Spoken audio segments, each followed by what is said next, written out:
We watched the Judgment Day, but oddly enough, there was no Finn Balor, no Dominic Mysterio, no Damian Priest, no Rhea Ripley, no JD McDonough, so I was mostly let down. No, not even Carlito. I know, or Liv Morgan, or, nothing like that, right? No. This is WWE's Judgment Day 2006. Welcome back to the retrospective, where we look at every single pay-per-view from our childhoods, including the not-so-great ones. And I don't want to say this is a terrible pay-per-view. It was just forgettable. Nothing too much of note happened here. But when I was watching this show, it wasn't that bad. It wasn't horrible. I've seen worse. I've seen way worse shows than this, but WWE's slogan is then, now, forever, together. And I don't think there's one moment on this show that you're going to remember for the rest of your life. Not like the previous year's Judgment Day with that iconic I Quit match between Cena and Bradshaw. This show has Bradshaw in the main event once again, but it's not as memorable, and oddly enough, it's associated with what I consider one of the worst World Heavyweight Championship reigns of all time, but that's a bridge that we will cross when we get there. This show takes place in Phoenix, Arizona, which is a very hot part of the United States, often over 100 degrees, especially at this time of year in May.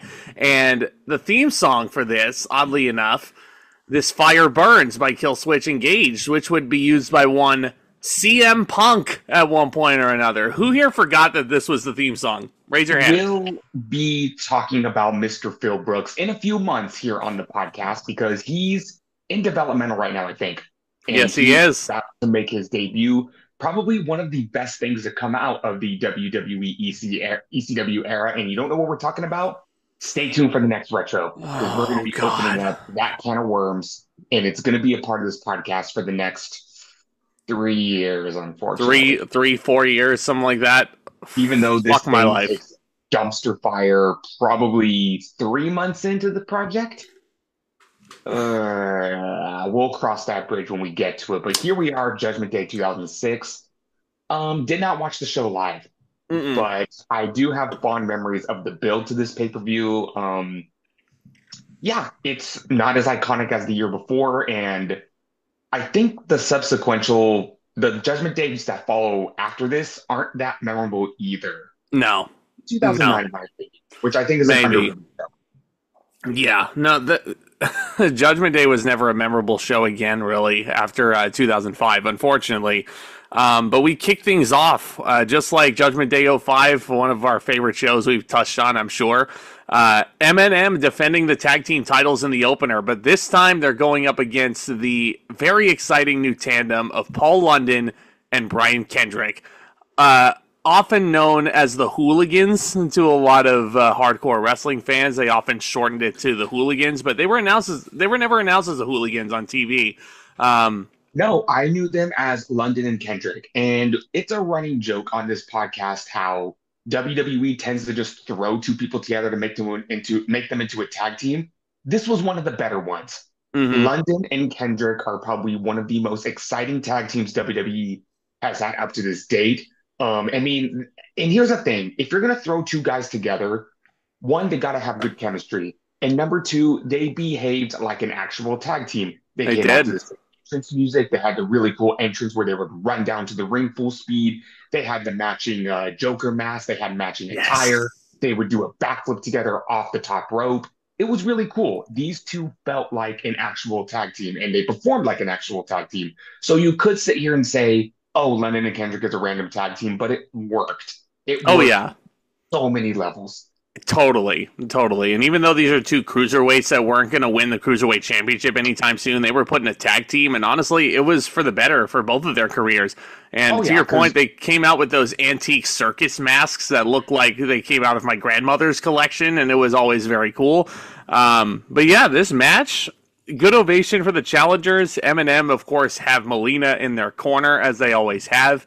This show, we were talking about this before we started recording here, but this was known as the no good, very bad night for M&M, who have been one of the most prominent tag teams in WWE for the better part of the past year on this retro. Yeah. So one of my biggest issues with the build to a lot of the matches in these pay-per-view, Michael Cole and Taz alluded on commentary that Eminem have lost to Kendrick in London six, count them, six times. Your champions should not be getting pinned that many times. Nope. And that's I'll save that rant for later. And that was Vince McMahon's that was his go-to. That was his all reliable. How do these people get title shots? Have them pin the champions. Every once in a great while, that's okay. But six times they got pinned in a tag team match and another tag team match. And then London and Kendrick had one-on-one matches with them, which they both won. And then Taz and Cole even allude to this past Friday night on SmackDown. They lost the six-man tag match. Like, it's ridiculous, isn't it? Home show in a six-person tag match, Eminem lost to these guys. So the writing was on the wall. They just can't they can't buy a win at all. And Joey Mercury is often the one who is taking these pinfall losses per the build. So there's some friction between him and Nitro now. This will be important for later. But this is a very athletic opening match. I would argue it's definitely better than the previous Judgment Day's opening contest where Eminem defended against a pure random tag team. These guys developed really good chemistry. If nothing else, if Eminem was taking all these losses over the past month and a half or so on SmackDowns, these guys developed all really good chemistry. And they did. And, I would have loved the storyline of Kendrick and London being the plucky underdogs going for the tag team titles. But again, they beat Eminem six times in the build from WrestleMania all the way until this pay-per-view. Six times. Ridiculous. It's ridiculous. It is ridiculous. Twice, maybe, if you're looking at the booking of this era in WWE. But six times, I can't get over that. But by that logic, you would think that Eminem would be getting their win back on this card, right?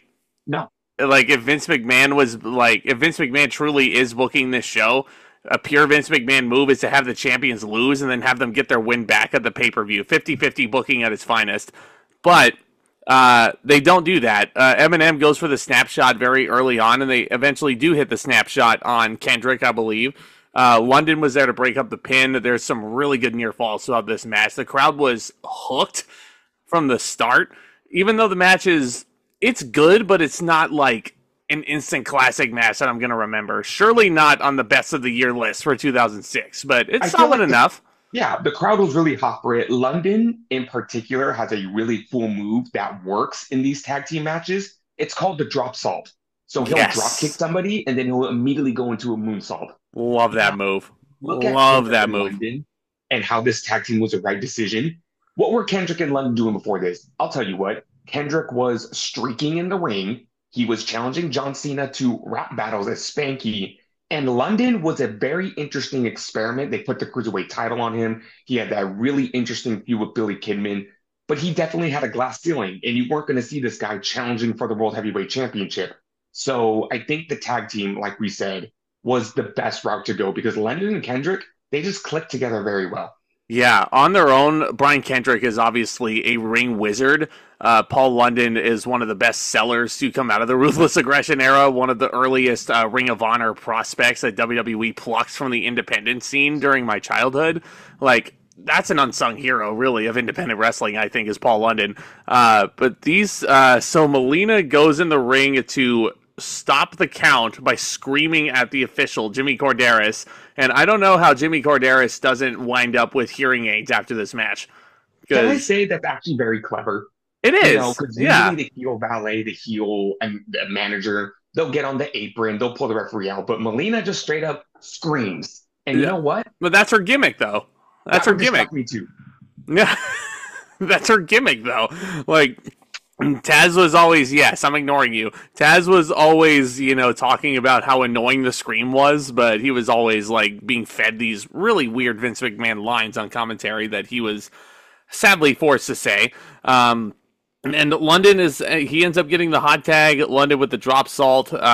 Mercury charges. Nitro is holding London up by his arms. London moves out of the way. Nitro is knocked off the apron into Melina. Mercury accidentally hit his partner. Paul London ends up with a jackknife pin attempt on Mercury, and that is enough to get the 3 count. Jackknife pin, Tomas's favorite finish of all time. It's, I mean, if I'm really nitpicking anything right now, I would have liked London and Kendrick to win a bit more decisively here. Maybe with a 450 splash, a sliced bread number 2. Like, show off their flashy... number 2 into a 450 splash would have been awesome. Because I don't think these two had a tag team finisher. Show off their flashy moves instead of, like, a fluky pin. And, you know, I think the story they were going for was the plucky underdogs going for the tag team titles. But Kendrick and London very much at Eminem's number going into this match. And I feel like it was more focused on the implosion of Eminem more than London and Kendrick winning the tag team titles, which I thought was really cool. The crowd clapped for this moment. It was a feel-good moment. It really launched London and Kendrick's tag team career because they're going to hold these tag team titles for a very long time. Ooh, get used to us saying tag team champions London and Kendrick. Yeah, they hold them up until, I believe, next year, WrestleMania 23, roughly.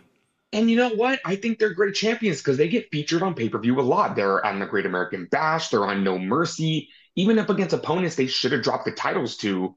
I think London and Kendrick, they're very fun. They're a very fun tag team. And it was a nice, just a pulse in the tag team division on SmackDown, which I would admit is going to get very good in 2006. But, okay, and I'm going to give this match 4 stars. It was fun enough. How long did this match get? Like 13 minutes? I think that's enough for. I think that's enough for 3.5 from me. I thought the action was good in this. The crowd was certainly into it. My only thing that's keeping me from rating it higher is the less decisive finale. I really, really would have loved to see Mercury just get pinned outright with a 450 splash, but you can't win them all. But this adds into the drama which happens after the match. So Melina's pissed. She's getting in the referee's face. Nitro is blaming Mercury for the loss. Mercury is basically shoving back on Nitro. They start getting into a huge brawl. Melina gets involved, kicks Mercury in the nuts, I think. And just like that, Mercury and Nitro went from being the tag team champions to no longer being friends. They're brawling outside the ring. Melina slaps the referee. That's going to get her into a lot of trouble. And there is an issue I have with the way this was executed, and I'll get into that when we get to the very end of Nitro and Melina's no good, very bad day. But while the referees and security are trying to split Mercury and Nitro up, General Manager Theodore Long is down there. Yes, he does. He gets shoved. He gets shoved down. That's important. You look at that. You see the writing on the wall, and you go like, "Oh, you just shoved the General Manager. This is not going to end well for Nitro and Melina." No. So again, this is just the beginning. We're going to be talking about Nitro and Melina a lot on this show. And somehow it gets a lot worse for Nitro and Melina. But pour one out for Eminem. We're never going to see them team together again. Never. Never again. Never again. So, cheers to, I think, one of the better tag teams to come out of the Ruthless Aggression era. Eminem were really, really fun. But up next we have, this is a fun match, huh, Tomas? This is a fun little grudge match. Fun match. And this match technically wasn't on the card until the Go Home SmackDown show. This was probably the best example of a bonus match. And it's crazy because this is match of the night. It is. It totally is. Yeah. A bonus match adds extra value for your money that you paid for this, But this actually was. Yeah. And for a match with little to no build, basically a TV feud, getting featured here on pay-per-view, it's Chris Benoit versus Finlay. Now, we do have a point A to point B to get to this match. The King of the Ring tournament does return around this time period in WWE, and Chris Benoit and Finlay did face off in an opening round match, in which Finlay got the win by getting the distraction from the referee and hitting Benoit in the throat with the shillelagh. This basically it's a blood feud. These two do not like each other. They want to go out there and beat the shit out of each other. And oh my God, did they beat the shit out of each other. This match was physical. Admittedly, it was a very slow start early on. Finlay was complaining to referee Lil Nate about having something in his eyeball, but Benoit was having none of it. And then Finlay, the sneaky veteran, goes up and just slaps Benoit right in the mouth, and it is I on. It is love that on. about Finley. He will use little manipulative tactics like that to get over his opponent. And we've talked about how unique Finley's offense is. Like one of his better moves would be he would trick someone to get near the apron and then he would pull the ring apron over them and just start fucking wailing on them. It was so cool to see how creative Finley could get in these matches. And I like stuff like that. Fading the eye injury just to lure Benoit in so Finley can get a good shot at him. I Mm-hmm. have a very unfortunate confession to make. Yeah. We know what Benoit's mindset is around this time. It's very sad. It's very gloomy. He's very still taken aback by Eddie Guerrero's death, and Yeah. he's very zeroed in on his work. But I gotta say, Benoit around this time, he was one of those wrestlers that could not have a bad match. No. He was 100% focused on just wrestling, and it really showed. But Mm-hmm. unfortunately, we don't know what his motivations are. And that's what's his motivations. He was using pro wrestling as a coping mechanism to deal with Eddie's death. But I And would be sitting here and lying if saying this is some of the best work of his career. everything you said there is absolutely right. And we also probably will never know how mentally deteriorated Chris Benoit was around this time. We don't know how many mashed potatoes worth of a brain he has left at this point, but he's still going out there and the machine is turning on and he's still putting up banger matches. Chris Benoit, in general, Benoit is allergic to having terrible matches. He's another We're, one of those guys. we're talking about a guy that if he botched in a match, he would punish himself by doing 100, like 200 squats backstage. Yep. And his Yep. opponents would approach him and say, like, Benoit, what are you doing? He's like, I'm doing squats. I messed up in the match. And they'd be like, it's okay. And he'd be like, nope, no room for error. So it was kind of, why did nobody see this? He was overly meticulous, I think. He was dead set on making sure his matches were perfect. I mean, nothing wrong with being an outright perfectionist. I feel like we all have those tendencies that we want to be perfect, but we're human beings, right? Nobody's perfect. And Chris Benoit, as we'll learn, was not perfect in this retrospective. As we know, definitely not a perfect human being. But we get deeper into the match, and this just feels like such a throwback. 2006 is weird because we're talking about a throwback show. This match was a throwback for the 2006 time. It felt like an old school, like late 80s, early 90s style match that you'd see, like with Finlay involved in it. It's just wild how good this match was. Wild. And it's just that, there's no titles on the line. There's no title shots on the line. There's, nothing really they're fighting for. They just hate each other and they Yeah. want to beat the shit out of each other. And it's probably the most physical match you're going to see with no weapons involved.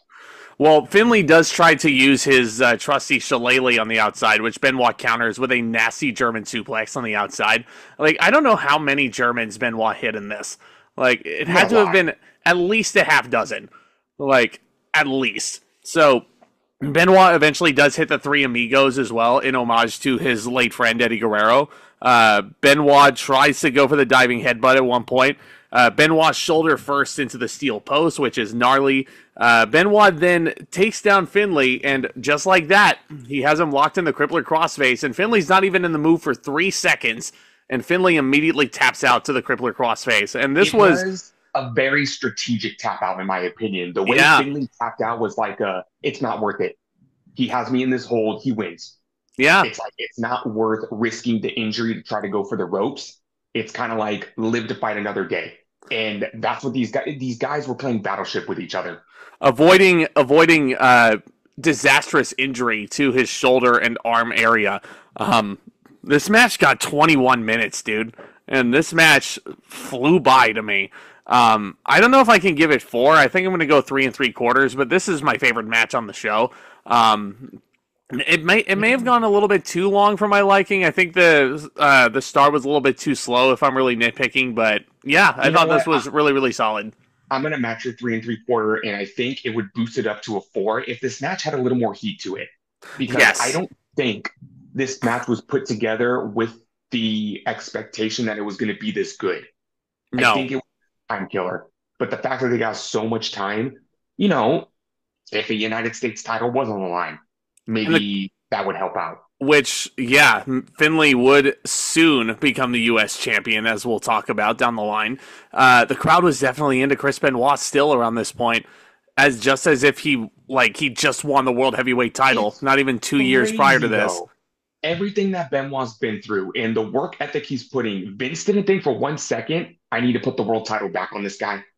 Vince didn't think for 1 second, hey, your best friend just passed away. You should take some time off. And it Yeah. had been like maybe, what's it, like May now in the retrospective? So it's been 7 months since Eddie passed away at this point in the timeline. And finally, Chris Benoit is getting some time off and what WWE is calling a sabbatical.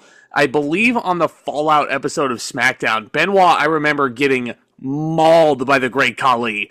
Like, to the point where Benoit was just like, he was like biting into the ring skirt, like just out of sheer Yeah, pain. So he's I not remember like that. screaming. I remember that vividly. And I was like, damn, this great Khali is a killer. And we'll And talk about it's him. kind of scary when you realize this. Benoit took some time off, but you know damn well he didn't want to take time off. He was No, using pro wrestling as a coping mechanism. he used This it as an man escape. It was an escape for needed him. he needed a year off and some intense therapy to deal Mm, with whatever the hell was going on in his head. that's the start. Yeah, Therapy is the start. I don't know what else you needed for this man in order for a him to really good actually. neurologist to tell him, Chris, you need to hang up the boots. Yeah, your brain is not okay. Yeah, So, anyway. it's crazy. You look at wrestling now in perspective. Could you imagine like a Bryan Danielson working this kind of schedule in No, this era of WWE? no way. He would be in the same boat as Chris Benoit. All of these Yeah, wrestlers we look at nowadays that the physical prowess they take on their bodies, you look like a Drew McIntyre, you look at a Cody Rhodes, you look at a Seth Rollins. If these guys, Seth Rollins is probably the best example. Could you imagine a set like today's Seth Rollins working the WWE schedule in like 2005? no, no. He would be in a wheelchair. Yes, he would have. Seth would have been forced to retire maybe a decade ago by this point. Yeah. Um, It's just scary when you put things into perspective. but yeah, not a whole lot more podcasts where we're going to talk about Chris Benoit in this retro, but we're not going to be seeing him in this retro for another 4 months or so. Yeah. So yeah. So Finlay, we'll be talking a lot more about Finlay for sure. Even though they teased that Finlay and Benoit were going to continue the feud, they would never wrestle again after this. No. So this is But the end, we get the basically. match we This got. is the end of their feud. It was a darn good match. This next match, on the other hand, was not, unfortunately. I'm going to Yes? disagree. You're I going don't to think this disagree? match I don't think this match sucked. It wasn't great though. You have Melina going one-on-one with Jillian Hall, and this was basically a SmackDown feud because I guess Melina insulted Jillian Hall at the makeup table, and it's There's a like, reason why, though. Let's talk why? about this for a second. JBL has fired Jillian Hall as his image consultant because she was producing no results. Blasphemy. You Blasphemy. know, as we talked about this, JBL basically has one foot out the door. We're gonna bury the lead now and say this is the last time we're gonna see JBL wrestle for a while because he's gonna retire for the first time. And I think this was just WWE's way of like cutting all ties to what JBL had in his gimmick, just to focus on himself because he's basically out of here. But it was a very good pairing, and I just wish they would have booked it better. If Yeah. Take the Yeah. fucking growth off of her face. Don't even do that. And take away the boogeyman stuff, I think. And I think Jillian Hall was an excellent addition to JBL's image. And don't make her a freaking karaoke pop artist after this. Do not let her sing. So after that, yeah, Melina and Jillian Hall get into a fight at the makeup table. It's cringe as fuck, but I'm going to say something that I realized a while ago. What's that? Jillian Hall is not a bad wrestler. She's not. She's not. No. This match was just, it went 4 minutes. Like, it didn't get enough time under the pressure cooker to really be anything of No, they note. got 7 minutes. Really? I have they Yeah. got 4. I have them only getting 4. But one of our sheets is lying because I'm okay. looking at 7 minutes 18 seconds. Really? Oh, what one of our sheets is lying. Okay. So here's the thing: if you were to take Jillian Hall and put her in like today's environment, I think she'd flourish. I think she would be like a Chelsea Green. I think she would be a solid mid-card women's wrestler. You look at the work she puts in these matches, and you can tell she cares. You take the comedic timing out of Chelsea Green and you get Jillian Hall. Is that what you're saying? No, I think Jillian Hall has excellent comedic timing. Remember the Royal Rumble 2021 during Oh Billy yeah, Kay? okay, yeah, but that was. I feel like that was more so Billy Kay. I'm sorry. I'm sorry. I never Hey, really. I was not a fan of the karaoke gimmick. I thought it was super annoying. I never found it funny. It was like turn off the TV. Like but you know what? Jillian Hall was one of those people where you gave her a terrible gimmick and she did the best she could with it. Like I do admire her work ethic. yeah. So so yeah, the wrestling unfortunately is not fantastic, but I mean again, it's like these women are not given enough time. They're in the wrong era. Melina and Jillian, I feel like were put into the wrong era. I feel like both of them are solid enough, but Vince McMahon just never gave women's wrestling the light of day, which is If they fucking would have got deplorable. 10 to 12 minutes, this would have been solid. It would have been. It would have been. But as it is, I'm going to give this match a star and a half. Jillian, I think she also, like, so, okay, so Jillian does a sunset flip into a pinfall. Melina then has her hand on the bottom rope as the ref hits two, but the ref does not see Melina's hand on the bottom rope, and the ref counts three anyway. And So this Jillian is referee, awarded the win. Yeah. this referee is my favorite referee of all time. You know Why? why? Because Melina is screaming in her face about the finish, and the referee just leaves. He doesn't argue. He doesn't try to justify himself. He just looks at Melina and he leaves the ring. And he was like, no, I don't get paid enough to deal with this bullshit. Nope. But this part is fucking hilarious. So Melina's leaving the ring, and then Crystal Marshall comes out, and she's standing there, and she's smiling, and she has this shit-eating grin on her face. Because And she looks at Melina also, I believe, insulted her at the makeup table, too. yeah. So she is just here to rub it in as an interviewer. And she looks at Melina and says, so, I have a question for you. Everybody's got to know this has not been the best night for you, has it? And Melina slaps the dog shit out of her. And Crystal fights back. 2006 Yep. WWE, ladies and gentlemen, where interviewers fight back. I would have Again, wanted to see Melina versus Crystal. I would have too.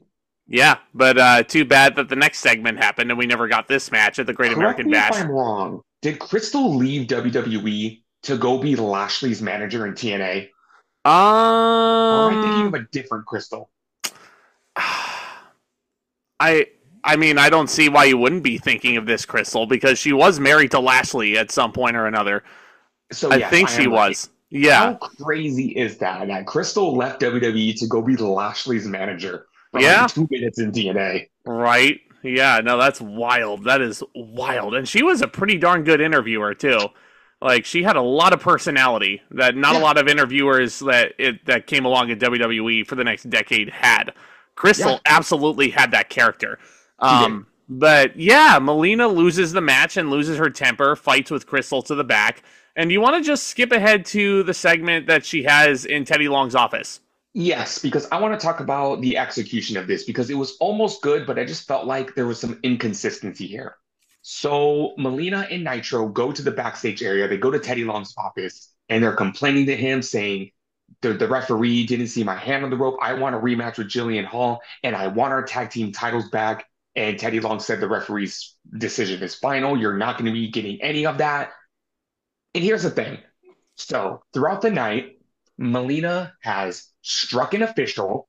She has attacked a backstage announcer, and she already shoved Teddy Long down. Mm-hmm. So Melina then slaps the shit out of Teddy Long. How come it was that? How come that was the straw that broke the camel's back? Because she actually laid her hands on the boss and struck the But boss in the face. they already did that. They shoved Teddy Long down. But that was on accident. This time there was malice and purpose behind it. So it took till then for Teddy Long to finally take action. And I don't know, it may be nitpicking on my part, but I don't know. In any other professional environment, you strike an official, you strike a backstage staff member, that's ground for dismissal already. It Mm-hmm. took slapping the boss. Yep, it That's like did. if I'm in a show and I beat up the choreographer and then I scream at the music director and the director does nothing, but then I strike the director and he's like, oh man, you're out of here. You are out of here. Yeah, that's the final authority. So Teddy Long fires Melina. The first time I think I've seen a babyface authority figure fire somebody on screen, which I don't know if that's a milestone for me. I don't know if I can think of any other ones off the top of my head right now. But Johnny Then again, Nitro, Teddy yeah. Long was the greatest baby GM we ever had. Oh, yeah. Yeah, no questions asked. No questions asked. But If then, there's anyone that comes close to him, it's probably Adam Pearce. oh, yeah. Oh, yeah. Adam Pearce is great. It's official. And then what happens is Johnny Nitro gets in Teddy Long's face and says, that's some bullshit right there. There's something wrong with the way you're running things. And Teddy Long says, well, if you don't like it, playa, you're fired too. So, what that basically means is Joey Mercury is left all by his lonesome on SmackDown, and Eminem is officially split up. Nitro and Melina are out of work, except they're not. Stay tuned for vengeance when we get to that. So, So, you mean to tell me that in one night, Eminem went from being the WWE Tag Team Champions to split up and fired? correct. A lot can happen in one night. Yeah, correct. So, I mean, I can't say they didn't deserve it. That's for sure, because they were really asking for it. Eminem, pure implosion here. Just no question about it. No good, very bad night for them. But with that in mind, we actually missed a JBL promo. He was getting interviewed in the back, and he's talking about how he's going to beat this. I don't know. I mean, this is a JBL promo. His gimmick is that he's a very staunch Republican who wants all of the Hispanics out of his country. He has one foot out the door. You can tell. He is mentally checked out. He is going through the motions. He knows, and literally in a week time, he's hanging up the boots for a while. Oh yeah. But then he runs into one Chavo Guerrero, Chavito. And he goes up to him and he basically says, at Judgment Day 2 years ago, I beat the shit out of your Uncle Chavo. I beat him to a bloody pulp. I beat the fuck out of him. And now I'm going to beat the fuck out of Rey. So JBL like that. says, well, he questioned, okay, JBL has the reaction I have every time I see the Bloodline on Monday Night Raw. What the hell are you doing here? And Chavo says he's here to support Rey. And look, if JBL really wanted to get heat with this, I'm not saying he should have said this, but could you imagine? Because JBL says, you're here to watch me beat Rey Mysterio, just like I beat up your Uncle Eddie at Judgment Day last day. Could you imagine if JBL would have said, you're going to watch me beat up Rey Mysterio, just like you watched your uncle die in that hotel room? Oh. Could you imagine? See, that would have been a horrible line to say, and it oddly would have worked for this storyline, as tasteless as it is, but JBL would not have done that. John Layfield would have said absolutely not. He would have been like Dean Ambrose. He would have been like John Moxley refusing to say something about Roman Reigns having cancer. You know? That's where the line would have been drawn. He would have been like, absolutely not.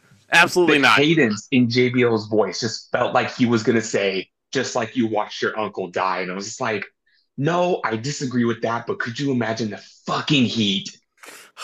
He would have been, oh man, he would have been dead to rights, that's for sure. But as it sits, it's a solid heel promo. Good to see Chavo on pay-per-view again, and we'll get used to seeing him more and more. But up next, you want to talk about cruiserweights. You want to talk about luchador cruiserweights. What do we have next?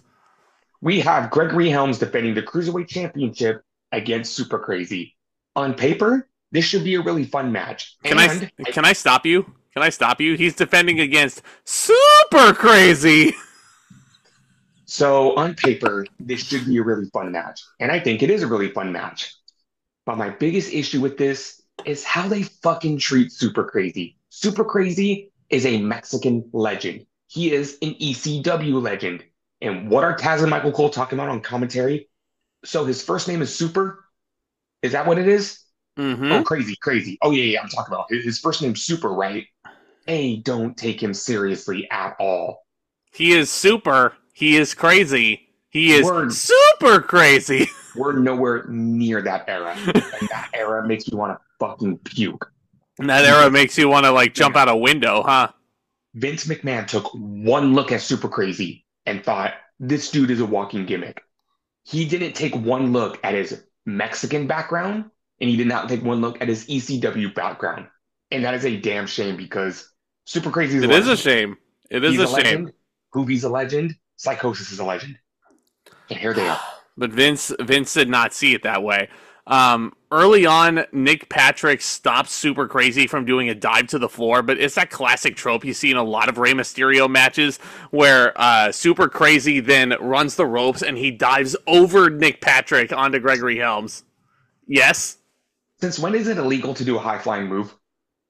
Referees have been doing that the entire Ruthless Aggression era to luchadors. They've been stopping So them from weird. flying. You like, you know?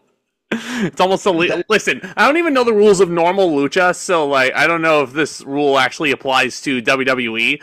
Like you Listen, can't do a dive within like 5 minutes of the match. Like I don't listen. If Bryce Wember in AEW, everybody already hates him already for some weird ass reason, he should do that. He Yeah. should do that just because for some reason the fans don't like him. Who? Bryce Ramsberg? Yeah, at Dynamite. Well, he was because he called for the bell and ended Bryan Danielson's full time career. That's why they hate him. it's just it's so random. Tomas, Bryce Wember should be a heel referee. bro, it's a no brainer why people fucking hate that guy. He called the match and ended Bryan Danielson's in ring career. Well, And you know what?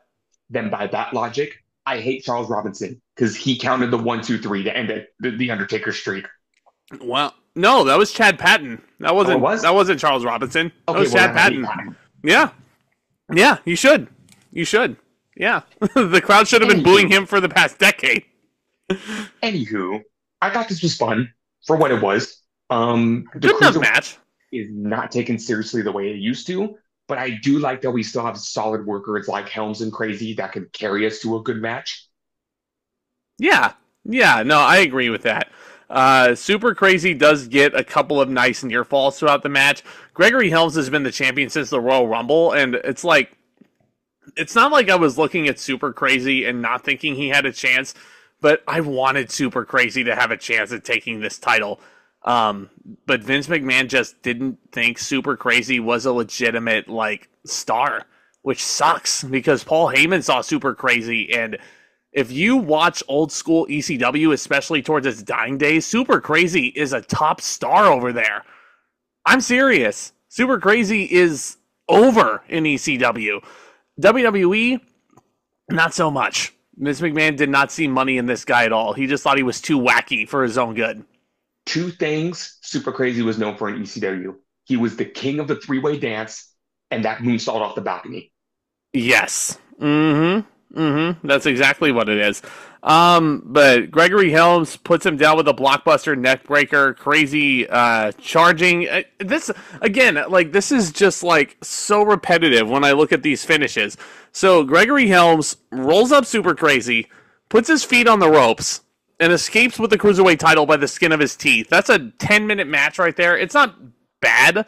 I'm gonna go with 2.5 stars, maybe. It's a decent match, but it's like, again, you're not gonna remember this match tomorrow if you watch it. How many? Okay, we're 4 matches in. 3 of them ended in roll-ups. Yeah. Where's my definitive finishes? Where are my definitive finishes? Oh, you'll get them. You will get them, but you'll have to wait until the semi-main to get a legitimate finish, my friend. It's just a little annoying. You just got to be. It's so annoying. You just got to be a little bit more patient, my young Padawan. You got to be a bit more patient with this show. But anyway, next we have a grudge match. I think it is a grudge match. It absolutely is. So you have a rematch from the Royal Rumble. Kurt Angle's worst match that he ever had in his career against Mark Henry at that show. And here they are to try and redeem themselves, I guess you can say. So the build for this is actually kind of simple in nature. What's up? How the fuck do you have nothing for Kurt Angle? How the absolute hell do you have nothing for Kurt fucking Angle? Yeah, and you notice this is one of the last 3 retro podcasts in this timeline where Kurt fucking Angle is going to be on it. One of the greatest wrestlers of all time. One of my favorite wrestlers of all time. I am so with you, my friend. Kurt was in the King of the Ring tournament. He was looking to recreate the magic that he did back in the year 2000 when he became King Kurt, and the earnest babyface that is actually one of the most delusional heels on the roster, which is one of my favorite iterations of Kurt Angle. He beats Randy Orton in the opening round, and then he's taken out by Mark Henry, kayfabe with broken ribs, being put through a table, and Kurt Angle has to forfeit his semifinal match to Booker T. And basically, that's how he get this match. Mark Henry cost Kurt Angle a second King of the Ring crown. This is one of the craziest spots I've ever seen Kurt Angle take. On the Go Home episode of SmackDown, Mark Henry jumps off the apron and splashes Kurt Angle through a table. Yes. Yes, he does. Look, and I understand, this was at a point in Angle's life where the drug addiction was real.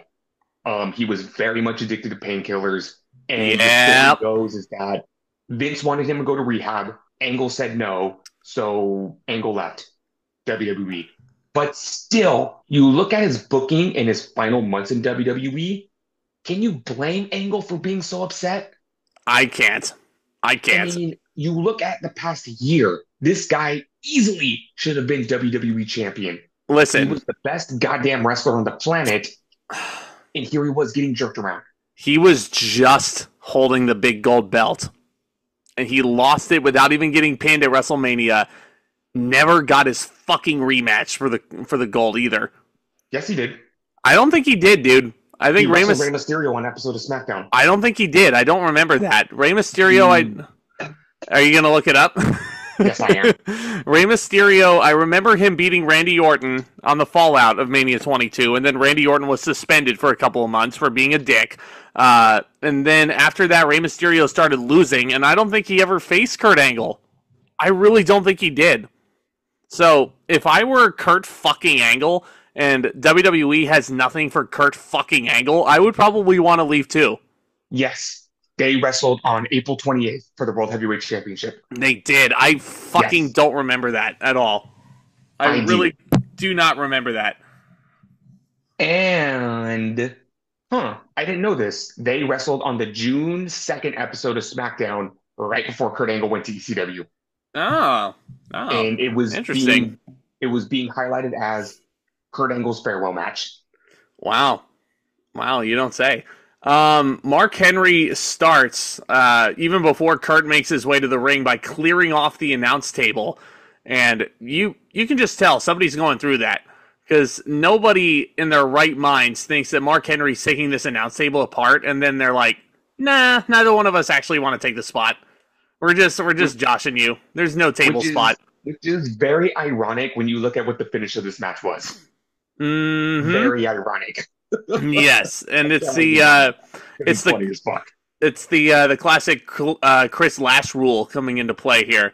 So these guys go in there, and I will admit this is a much better match than they had at the Royal Rumble. It's still not fantastic, like you would expect from Kurt Angle, because him and Mark Henry just don't click. Like, the story should write itself. These two guys were both on the same Olympic team in Atlanta, and in neither one of their builds for their pay-per-view matches is that fact brought up. Nope.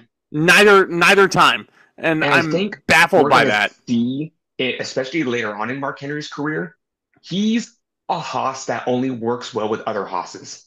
Mm-hmm. You put him in the ring with the wrestling technician like Kurt Angle, and I mean, he has his power spots. I'm a Mark Henry fan. I'm a big Mark Henry fan. But you tell me to name a good match he had in this era, and I can't think of one. I'm sorry. I can't either. I'll be honest. Tell me to name a good match he had in like 2011 or hell, even like 2014, 2015. No. I can name a few.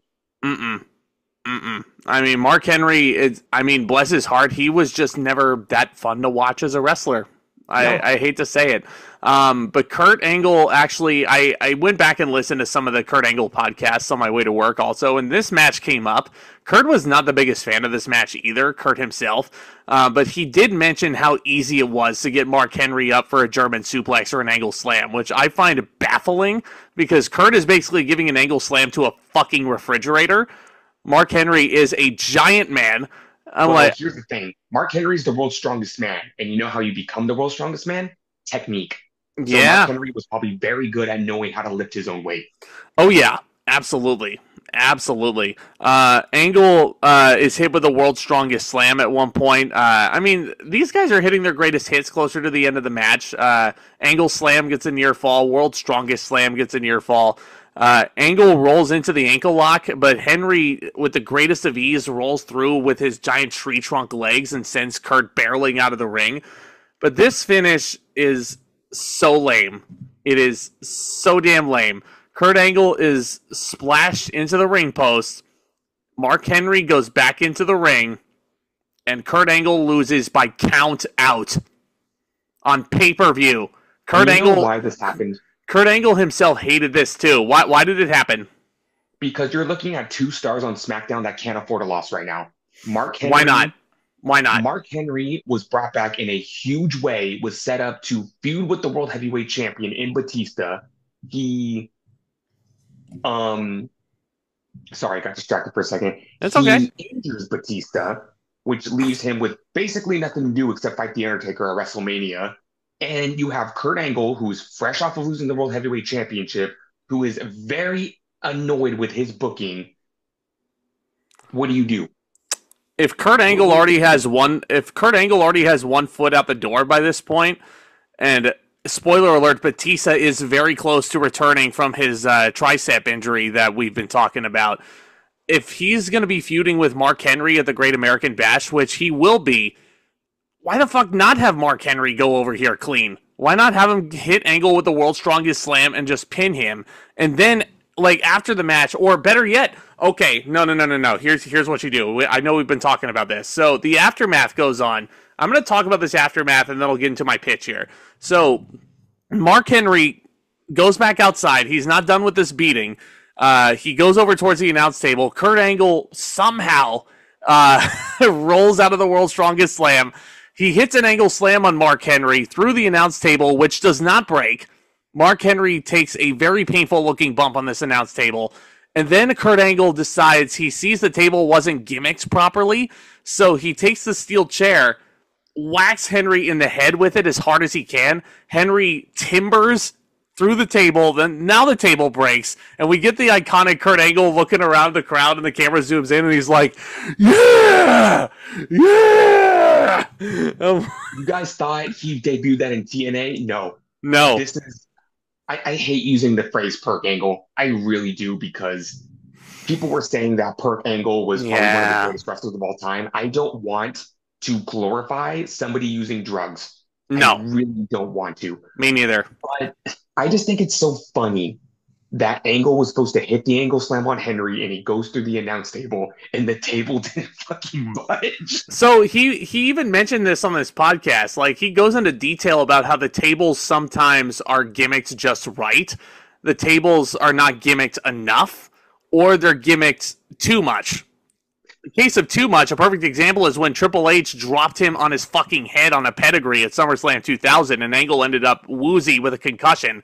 This table was not gimmicked enough.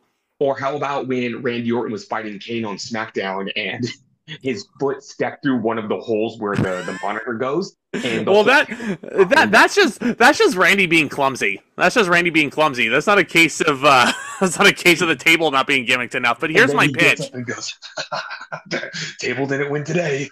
Then he does a leapfrog in the ring after hitting an RKO or something. But okay, here's my pitch though. If these guys are having another pay-per-view match and you're really wanting to up the ante from the shitty match they had at the Royal Rumble, why not put a stipulation on this? Why not put last man standing on this? This ending warranted a last man standing stipulation because Angle's trying to knock down the big monster, and if you wanted to have a count out ending anyway, last man standing's right there. Yeah, it's going to be boring for a good chunk of it because the referees don't know how to count fast enough, but I can't believe I'm saying this, but this would have been perfectly fit for that stipulation in a show that had no stipulation matches.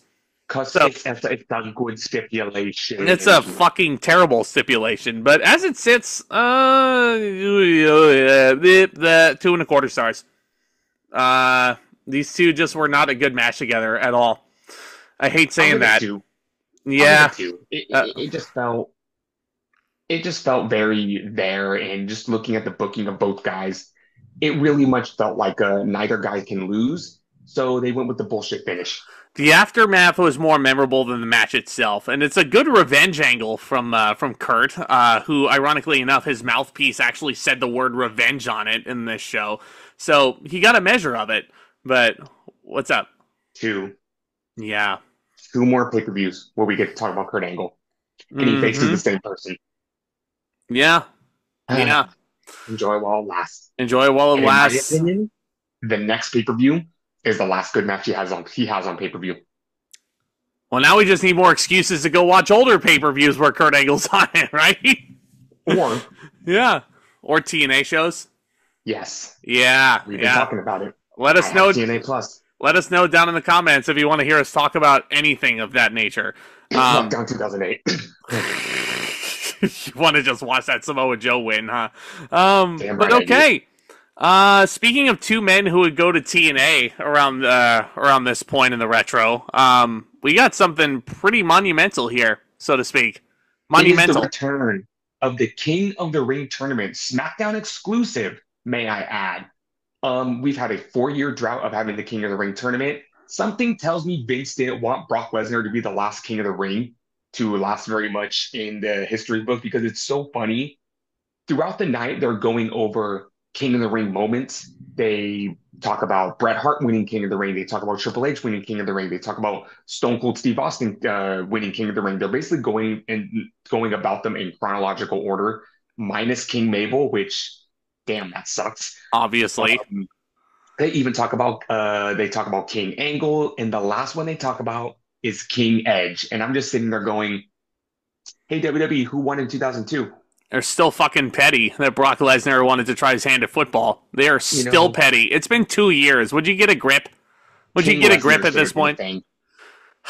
No, it shouldn't have. Lesnar should have been a thing. No, it shouldn't have. What is he going to come out with, like royal long johns and a cape every night? And Paul Heyman's just going to be holding his crown and caressing it as Brock is wrestling? No, absolutely not. So the King of the Ring tournament is back. And I thought this was a very good element to get some mid-carders over, because you had Benoit, you had Finlay, you had Angle, you had Orton, a pretty stacked King of the Ring, may I add. You had Matt Hardy, Bobby Lashley, but you Mark have Henry, the two who are really on a collision course to their own personal feud, Booker T and Bobby Lashley. Bobby Lashley is the shiny new toy that Vince McMahon is in love with. He is pushing him to the moon. And then you have Booker T, who's fresh off of his United States Championship feud with Chris Benoit and whatever the hell he was doing with the Boogeyman. And this was basically the start of probably the best run in Booker T's career. Yeah. Oh, I'm so excited to talk about this. So also, the match, go ahead. Booker T has the heel advantage of he didn't have to wrestle Kurt Angle, so he got to bye straight to the finals. But Bobby Lashley had to wrestle Finlay. He had to wrestle Mark Henry. Mark Henry. So Bobby Lashley is really taking the true hero's path to the King of the Ring, and Booker T has just kicked his feet up. He beat Matt Hardy pretty decisively. He didn't have to wrestle Kurt Angle, so he went straight to the finals. So I really like that dynamic because it makes Bobby Lashley look like the true hero. Probably good that Sharmel's being kept away from Kurt Angle around this point in the timeline too. So, speaking of that, right before the match, Sharmell and Booker T are backstage. Oh God, Sharmell is so funny.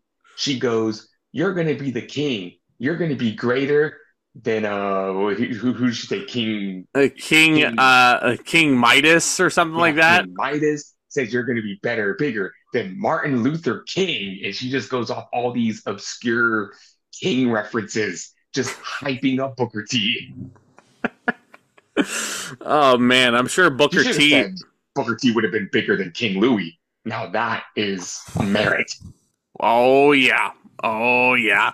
Because But this Scooby match, Doo, I want to be just like you.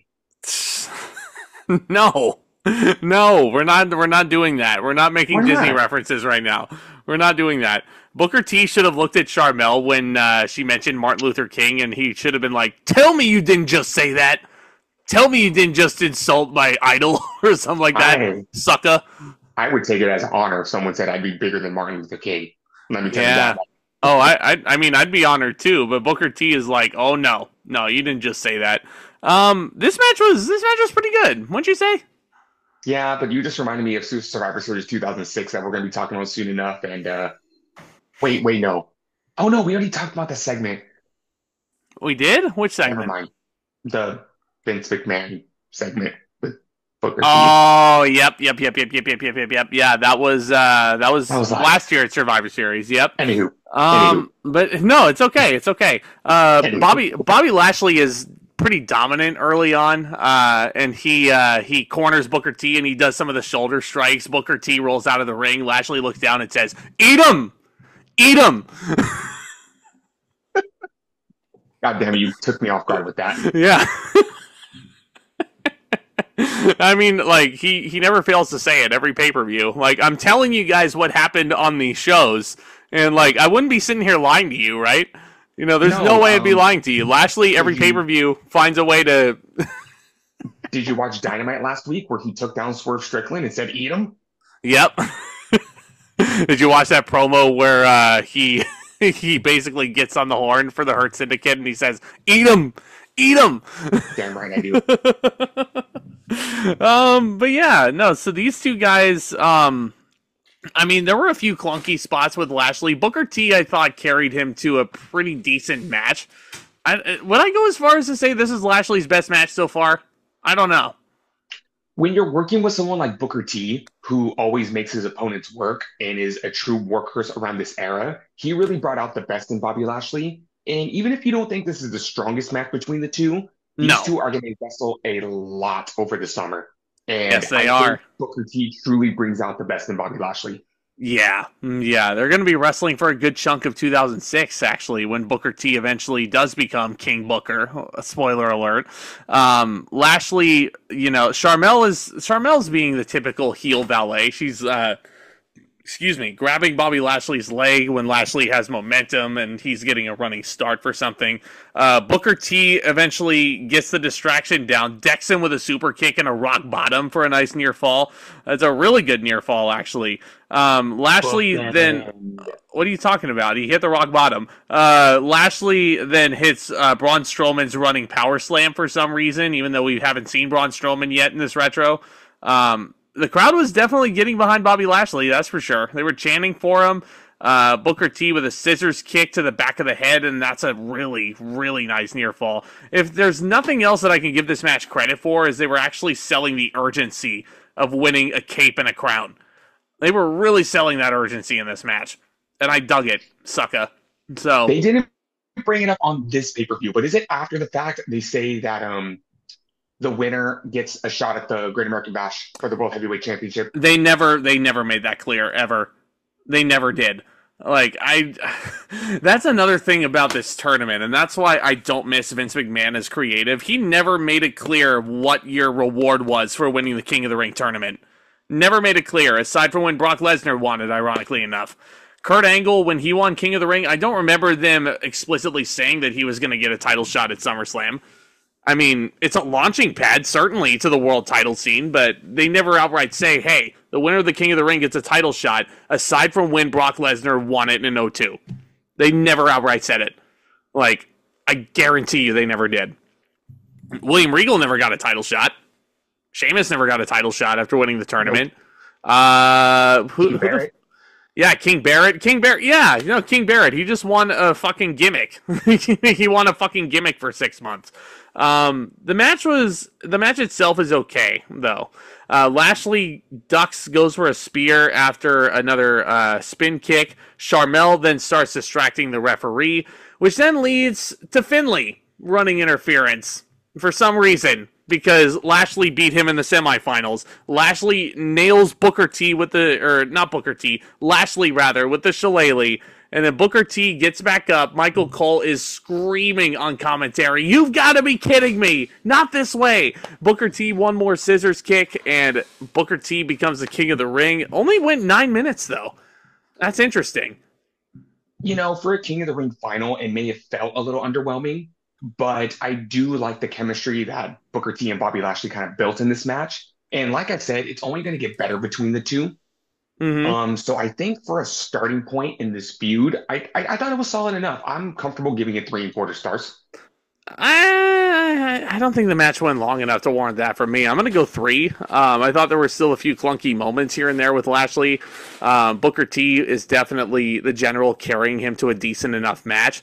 Booker T is then about to be coronated, the new king of the ring. He puts the cape on, he puts the crown on, and then Lashley runs in out of nowhere with a spear, and Booker T topples over in the chair.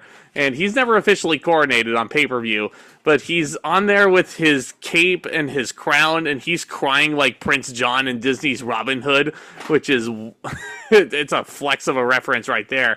But So 2 things I want to say about this aftermath. Number one, I know they did it so Bobby Lashley could keep his momentum as a babyface, but don't you think this just makes him come off as a sore loser? Oh yeah, totally. Totally, no questions asked. Bobby Lashley is a sore loser, even though he's the hero in the situation. Well, what's the other thing? With that being said, Booker T is probably the greatest character to take on this gimmick because from here until he leaves WWE, he is King Booker. And he acts like a king, he talks like a king, he has the mannerisms of a king, and he goes full throttle with this gimmick. Booker T even adopts this really bad British accent as the king. And there's times where he will like harken back and fall back into the Booker T vernacular that we all know and love out of him, and he'll just drop the accent if he gets too flustered. It's so damn entertaining. And I can't wait to talk more about him. Let me take you back to 2007 in a memory I have when I was at a Monday Night Raw. And King Booker was going to call out Jerry the King Lawler because he didn't like that he was also a king. So while he's dressing down Lawler, he's in Sacramento. So Booker says, "We are here in a town, in a city where their team is called the Kings. Now let me tell you something. Ron Artest is no king." And he got so much heat for that. It was great. Yeah. But yeah, so this match, I don't know, man. I mean, it was decent enough, but this is only memorable because it's the start of King Booker.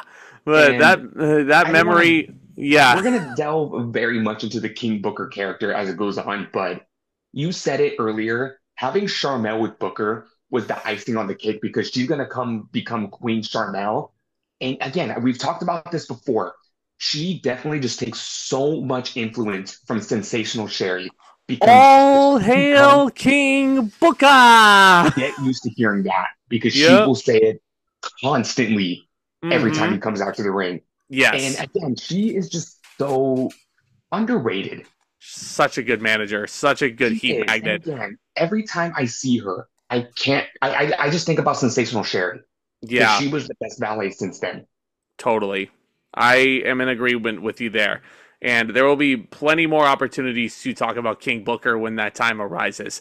But this is just the start.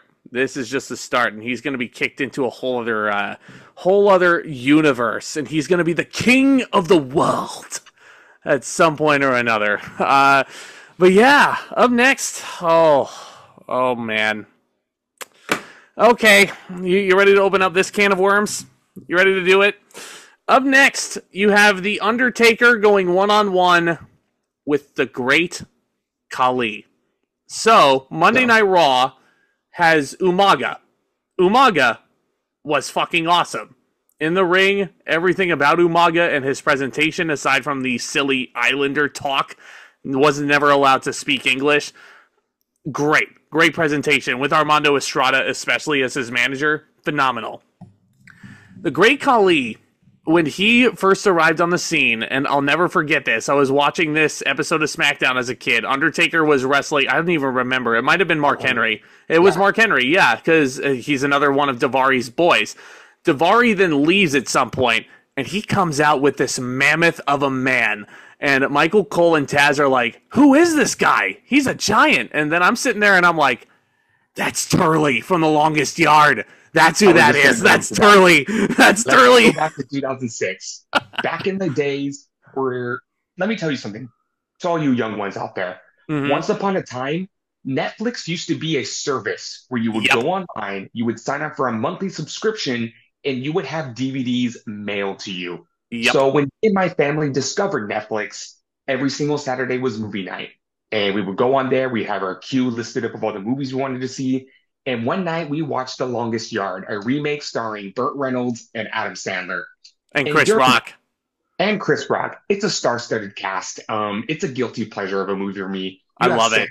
You have Chris Rock, you have Nelly, and you have a plethora of professional wrestlers, including Terry Crews. You have Stone Cold Steve Austin, you have Goldberg, you have Kevin Nash.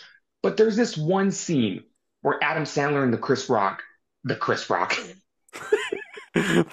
Rock. Yeah, that's going to be his new name. That's going to be his new name, the Chris Rock. They go to recruit one of the biggest prisoners they have in there. And you see this mammoth of a man. And I didn't think much of it. But when I saw that episode of SmackDown, I go, holy shit, it's the dude from The Longest Yard. Yep. The guy who liked playing ping pong in The Longest Yard. The guy who kicked Bob Sapp in the head and broke it in his nose. That guy. Like, again, a lot of memorable things he did in that movie. But then Khali comes in, stares down the Undertaker, hits him with that big hand, the brain chop, and Taker goes down like a ton of bricks. And Taker is not seen on television for a while until Taker has requested a match with the Great Khali off camera for Judgment Day. And Khali is not intimidated at all. He is ready to take this on. They're in Teddy Long's office, and that's where Teddy Long reveals that the Undertaker wants a match with Khali.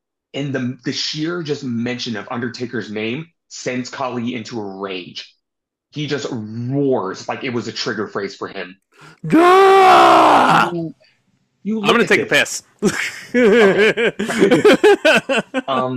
You look at this match, and you look at the Great Khali, and he just looks like this is the villain of the week for The Undertaker. And you know what? You're right. You're right. They took it a step further with the Great Khali. Now, let's take you through this match. It's not a lot. It's 8.5 minutes. The Great Khali is a big guy. He's what's the phrase they use? They use the same phrase to describe Omos. He is lumbering. He's not very, attraction. Yeah. Yeah, there you go. Over 7 foot tall. He's a mammoth of a man. I will say, he is a spectacle. He is an attraction. You know, the WWE is often referred to as the traveling circus. Go see the bearded lady. Go see the acrobatics. Go see the man with no spine. See all these crazy gimmicks and characters. That's what the Great Khali is. In this match, he is there to overpower The Undertaker. And I will admit, The Undertaker sold beautifully for the Great Khali. He did. made him look like an actual threat. But let me tell you this right now. The Great Khali's run in the WWE goes from 2006 to 2014. Yep. This match that we are looking at right here, right now, is the best match of the Great Khali's career. And that is saying a lot. It's not very good either. It's basically an 8.5 minute exhibition squash for the Great Khali. Because exactly to your point, Taker is bumping his ass off for this guy. Mark Calloway was... I call Mark Calloway the greatest WWE performer of all time, the Undertaker, you know, whatever you want to call him nowadays, the American Badass, the Phenom. I think he's the GOAT, full stop there. But he did his damnedest to make Khali look like the next big thing in this company. For example, Taker goes for the old school. He's walking across like the tightrope like he does. Khali just yanks him off like he's nothing. Yeah. And, it's that So kind of thing. the Great Khali's arsenal of moves is very, very, very limited. So Yes. let me take you back to like, what do I want to say? 2007. I'm sitting there watching WWE with my father, and he goes, "Can the Great Khali do anything?" And I go, "What do you mean?" And he goes, "All I've seen this guy do is a kick, a clothesline in the corner, a body slam, and that choke slam thing that he does." And I kind of just sat there and I go, "Yeah, you're right." But you When don't you understand. You don't understand. He's a giant, so these very basic moves should be more intimidating because he is large, right? So again, that's what I was going to go into. When you're over 7 foot tall, when you have the anatomy and the structure of the Great Khali, you have these tree trunk legs, you have these massive arms. You're not going to see the Great Khali doing a moonsault. It is physically No. impossible for that man to do a moonsault. Aw. So yes, this is all he can do.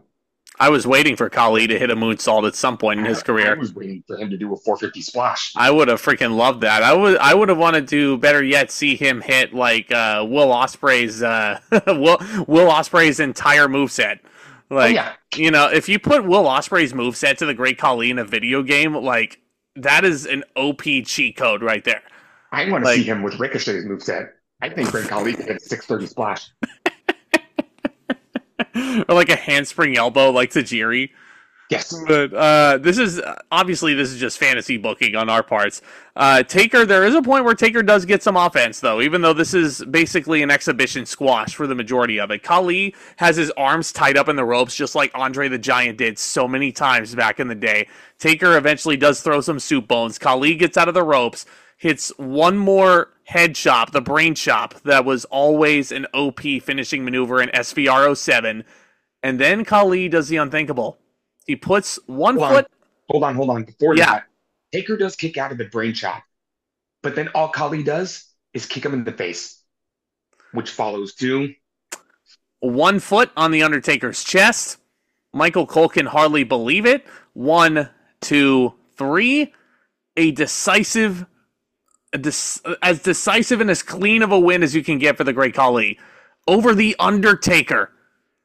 Like, how is this guy not being positioned for a World Heavyweight Championship match immediately?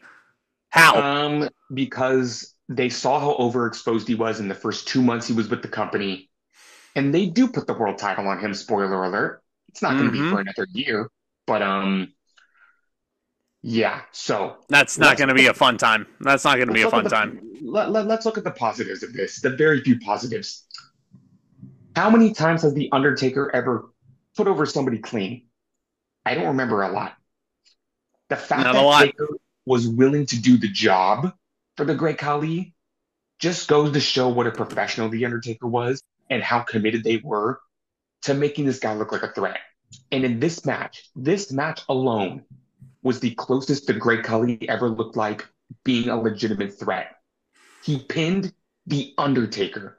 I remember watching this as a kid or watching the aftermath and being baffled that my hero, my gunslinger, went down to the Great Khali. My outlaw just down like he's nothing. There Khali were very disposes of few him easily. I would truly get depressed or get sad when they lost a match, and The Undertaker was one of them. Me too, man. Me too. Took the wind out of my sails, and it made me go, this Great Khali is not someone to fuck with. Nope.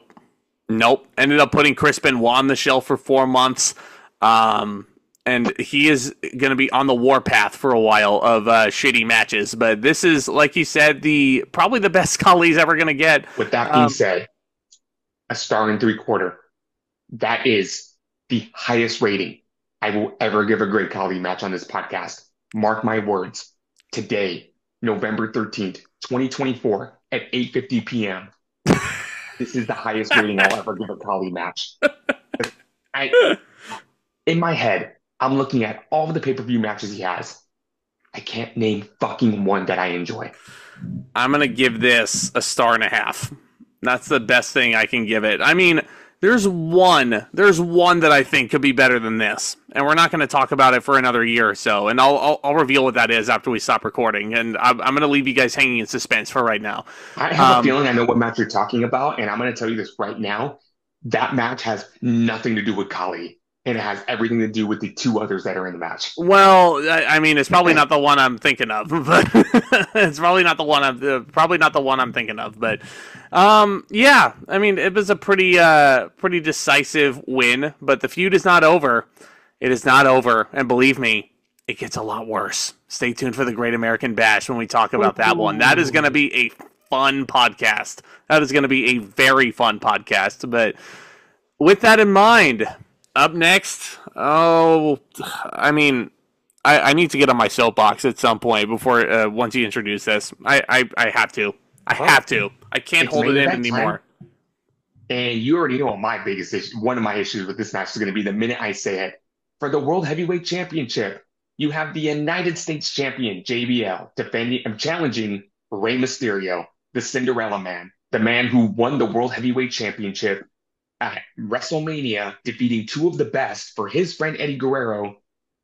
It's the feel-good story of the year, and this is Rey Mysterio's first title defense on pay-per-view. I can't hold it in anymore. This Rey Mysterio World Heavyweight title run is one of the worst I've ever seen in my life in hindsight. Which sucks, because Rey Mysterio deserved it so much. Even though this title victory is kind of tainted by the death of Eddie Guerrero and the fact that he is basically a surrogate for Eddie Guerrero in this case. What happens after he wins at WrestleMania 22 is as follows. He defeats Randy Orton, which is good for the World Heavyweight title. Retains the title against Kurt Angle, good. But then he starts cutting all these promos about every day of this championship reign is a dream come true. No shit. No shit. How about be a fighting champion? It kind of gets tedious after a while. But then he gets into this feud with JBL, and this is what happens. Rey Mysterio loses to Mark Henry, loses to the Great Khali in his hometown, and then on the Go Home SmackDown, he loses to Kane, who shouldn't have even been on SmackDown to begin with, because he is a Raw guy, right? You should be fucking pissed right now, Tomas. You should be pissed.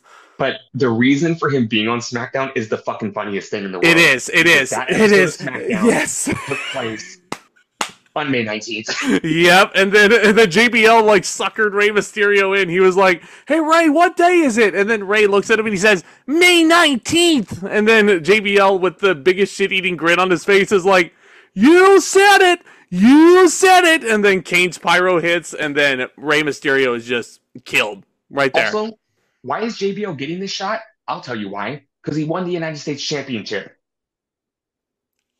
Yeah, okay. But that's not even my issue with this. Rey Mysterio has been booked like such a fucking loser since he won this belt. Almost as if Vince did not want to put the fucking title on him. Because remember, Rey Mysterio is 175 pounds soaking wet. And this is the World Heavyweight Championship. Vince is taking that word heavyweight literally. I cannot stand what they do in his reign. This is not for. I should have corrected myself. This match is not for the World Heavyweight Championship. It's for the World Championship. Bullshit. Who fucking cares about weight classes? The World Heavyweight Championship is a namesake in its own. Let's look at today. Cody Rhodes is the undisputed WWE champion. There's 2 world titles in the company. Cody Rhodes ain't disputed of anything. Nope. It's a name. Who fucking cares if Rey Mysterio is not a heavyweight? He won the World Heavyweight Championship. He's the World Heavyweight Champion. So by that logic, they should never change Cody Rhodes' undisputed WWE Championship name, should they? I wish they would. I wish it would go back to be the WWE Championship. I mean, I wish they would too. But did not need to change the name of the fucking belt. But notice how Rey Mysterio comes out to the ring wearing all white. This is going to be important for this. And this match was actually surprisingly a super brutal brawl. So, I alluded to it before. JBL, he's got one foot out the door. He's not bumping for anyone. He's doing the bare minimum, I believe. But in my opinion, JBL's bare minimum is still better than most people on their best day because you know what? The physical wear and tear is starting to show on him. He doesn't have the greatest arsenal of moves. I've talked about it before that when JBL was on pure heat, you might as well take a nap because it's the most boring thing you're ever going to watch. But JBL's heel antics is what carries him through this match while he's beating the shit out of Rey Mysterio in front of his wife. And Yeah. several times in the match, he goes up just to intimidate Rey's wife, Angie. And not even just beating Rey Mysterio, bloodying Rey Mysterio and battering him. Notice how I said Rey Mysterio wore all white? Rey takes a bump head first into the steel steps on the outside, and immediately you start seeing red trickling out from underneath the mask. But then as JBL starts clattering him more and more, the blood starts soaking through the mask itself. And I'm like, Yeah. that is a badass visual. How come you haven't been doing this with Rey Mysterio for the past 2 months? And Huh? we've said it before, JBL is one of the stiffest motherfuckers in the game. So he was just fucking laying it in on Rey. Yes, he was. Yes, he was. Now, if only Rey Mysterio was booked to be a deserving world champion and not losing to Kane on a random episode of SmackDown, like it, it's so fucking easy. Just don't book Rey Mysterio to lose on SmackDown, and this is a much more believable match. It's a much more believable title reign, much more believable main event. But that being said, in a vacuum, this is still a pretty entertaining match, all things considered. It's definitely very brutal. Nick Patrick, Nick Patrick, this official, he's too blind to see a lot of JBL's antics, like throwing Rey Mysterio into the stairs. JBL hits the Three Amigos to pay tribute to the best man at his wedding, which the crowd takes severe offense to. For some reason. Again, it's one of the greatest tactics JBL's ever done. How come He can pay tribute to one of his best friends and get heat at the same time. Yeah, it shouldn't be too much of an issue because Rey Mysterio is paying tribute. The fans are chanting Eddie at him as if he was Eddie Guerrero, and he might as well be Eddie Guerrero. Like, at this point, that's that's what I got. And like Rey Mysterio, like he was booked like such a chump, and he's booked like Eddie Surrogate here. That is why I'm so bothered by this reign. That's why I'm like Rey Mysterio was the right guy in the wrong place at the wrong time. Because Rey Mysterio himself, absolutely deserving champion. With his body of work and his journey that he took to get to this point, bravo. But his booking since he won the belt, ugh, no. Not for me, brother. Not for me. I get that. But I'm still glad it happened because Rey deserves to be world champion. He did. He just deserved a better title reign where he was booked to be a fighting champion and not a loser. But JBL with 3 humongous clotheslines on Rey Mysterio. And you would just think that the referee would call the match off at this point. Just award the title to JBL. JBL's a double champion on his way out the door. But Rey Mysterio keeps fighting. He keeps fighting. Rey Mysterio gets up before the 10 count as if it's a last man standing match for some reason. But JBL gets... There's some Can I talk about that for a second? Yeah. Usually a count out occurs when someone is outside of the ring or when both are down in the ring. For some reason, the referee is counting Rey Mysterio out while he's in the ring and JBL is on his feet. Psychology. That's the best explanation I can give you. Mysterio starts making a fiery comeback, moonsault press, nice near fall there. Mysterio charges in for an attack, and then JBL foot up right into Rey Mysterio's dick. He takes Mysterio to Dick Kick City, and the referee is completely oblivious to this. But it's Nick Patrick, the most crooked referee of all time. More crooked than the Super WCW rep, mind you. Yeah, more crooked than the Super Bowl 40 referees were, that's for sure. JBL, Mysterio goes for this springboard attack after nailing JBL with his finishing maneuver, the 619. Goes for the West Coast pop, but JBL pulls referee Nick Patrick in the way, and Rey Mysterio hits Nick Patrick instead. Charles Robinson then runs down to the ring. JBL hits a powerbomb. Charles Robinson counts 2. And then JBL just fucking punches out in the little Nate. Like, JBL is giving no shits at this point in his career. Absolutely none. So he knows he's one match away from sweet, sweet retirement, which I keep alluding to this. I actually looked up why JBL retired around this time. He was actually having kidney issues. So he Yeah. had to take, he retired the first time just in case he couldn't come back from this. Well, I mean, if JBL and Bradshaw is doing a lot of drinking on the road, I mean, of course kidney issues are going to come along. Like, a bunch of alcohol in your system, of course your kidneys are going to be fucked up. But And oh anyway, boy, when I would watch SmackDown with my family, they would call JBL Beer Belly because yep. this dude just stopped caring about his physical appearance. JBL then brings a steel chair into the ring, right? Rey Mysterio then kicks it back into JBL's face. One more 619. Referee Nick Patrick is starting to come to. And I will give the match credit for this. Rey Mysterio hits Eddie's frog splash on JBL. Because again, might as well fucking be Eddie Guerrero at this point. It Like, basically becomes his finishing move for the rest of his career.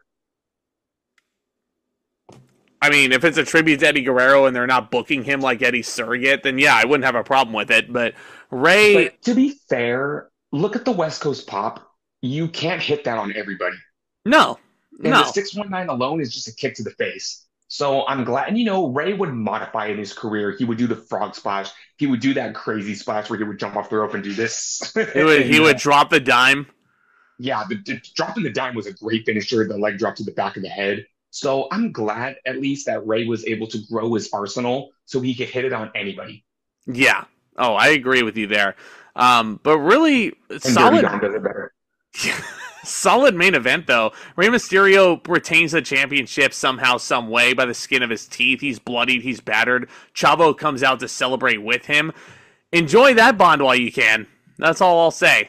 So we've been talking about it a lot. Let's talk about the aftermath for this pay-per-view real quick. Yes. So JBL Please. comes out on SmackDown the following Friday, and he's furious that he lost to Ray, saying Ray cheated. Rey Mysterio comes out and makes a very good point. You know what, JBL? You talk about title matches a lot. You're a champion. You're not defending your title, so why don't you defend your title right now? And JBL is basically fooled into defending his United States Championship against Lashley. Lashley wins the United States Championship, basically making up for that loss he had at Judgment Day. And JBL is so furious. Right then and there, he says, Ray, I challenge you for the World Championship tonight.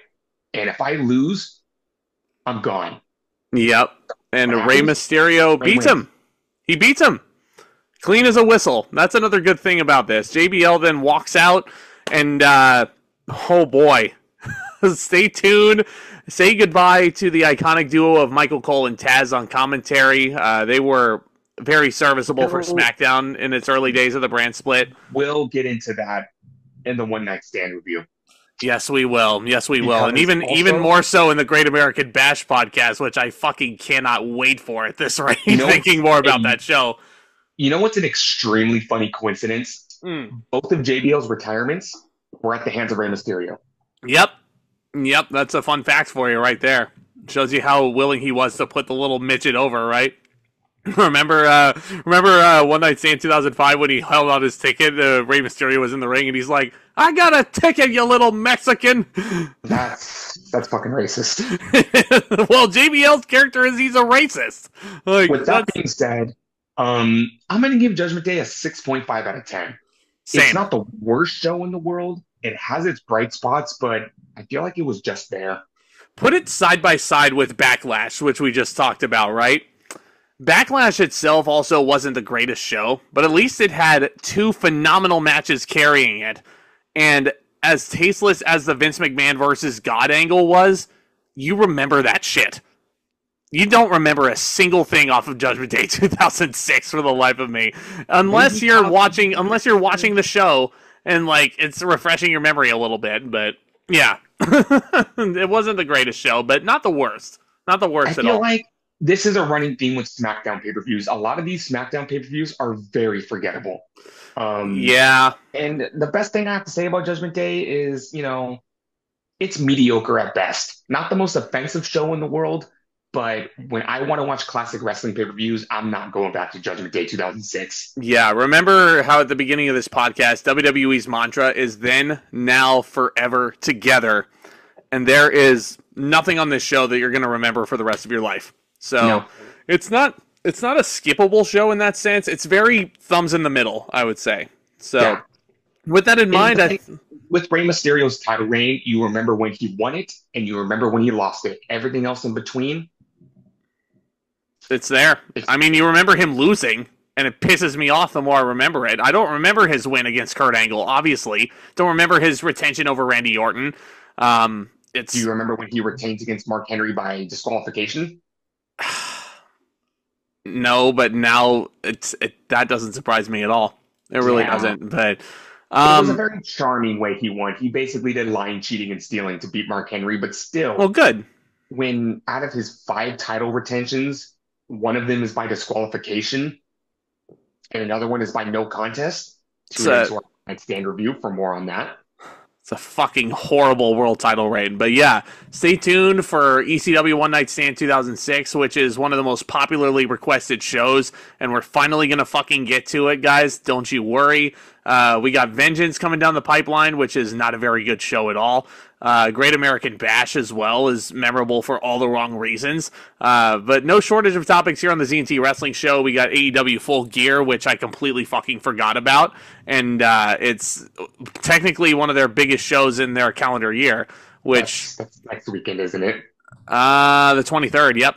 Yeah, Yeah. November 23rd, the day after Mike Tyson murders Jake Paul on Netflix. But Yeah, Tony Khan. Okay, fine. I'm forking over the $50. Here you go. yeah, Tired of fine. doing this. Fucking tired of I'm doing really this. tired of it. Yeah, and of course we got Survivor Series War Games at the end of the month. But yeah, it'll be a lot of fun, and I hope you guys can join us. Hit that subscribe button and that thumbs up as well. That would be fantastic, guys. Thank you again so much for tuning in. Commence that back talk. Stay tuned for next time. Cheers.